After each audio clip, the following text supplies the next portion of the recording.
দুনিয়ার কোনো এয়ারপোর্টে আজ পর্যন্ত 2 মিনিটের বেশি দাঁড় করায় নেই, কিন্তু পাশে দেখছি, চিনি, নাম বলবো না, ঘন্টার পর ঘন্টা খাড়া করে রাখছে, ঘন্টার পর ঘন্টা দাঁড় করে রয়েছে, দাঁড়ায় রয়েছে, বড় বড় পদস্থ। বাহিরে বলছে, মুফতি সাহেব এত তাড়াতাড়ি কেমনে বাইরে এলেন, আপনাকে কি জিজ্ঞাসা করছে? আমি কিচ্ছু না।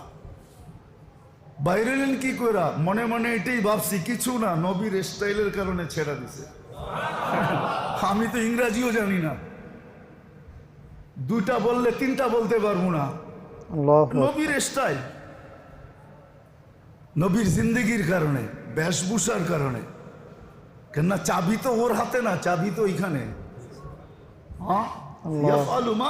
যা মনে চায় তা করে, চাবি ঘুরাইয়া দিছে, চাবি ঘুরাইয়া দিছে, ওইখান থেকে চাবি ঘুরে।